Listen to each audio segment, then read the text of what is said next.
L'adoption d'une nouvelle charte des partis politiques et une relecture du code électoral en gestation à l'Assemblée nationale du Bénin suscite polémique et grand bruit. Le projet de relecture du code électoral déjà adopté par la Commission des lois du Parlement introduit dans la loi électorale des dispositions controversées comme des cautions estimées faramineuses pour les élections présidentielles et législatives et les quotas exigés pour l'attribution des sièges aux législatives et aux communales.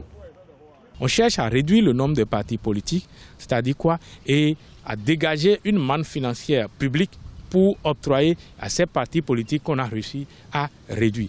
En les réduisant, c'est qu'on introduit aussi des techniques pour tirer le drap de son côté. Ce qui peut plus tard vicier le jeu politique, pour ne pas dire caporaliser le jeu politique, entraîner des exclusions.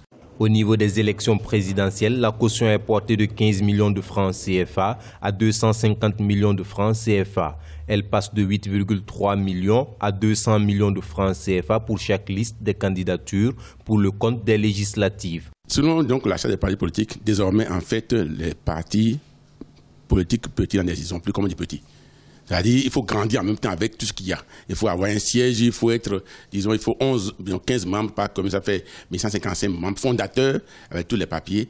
C'est en fait entièrement détruire la liberté des choses. Et surtout, exclure du droit de choisir et d'être élu, de d'élire des couches pauvres, surtout les jeunes, les femmes. La réforme découle d'une ambition affichée des autorités béninoises de réduire le nombre de partis politiques malgré le multipartisme consacré par l'article 5 de la Constitution.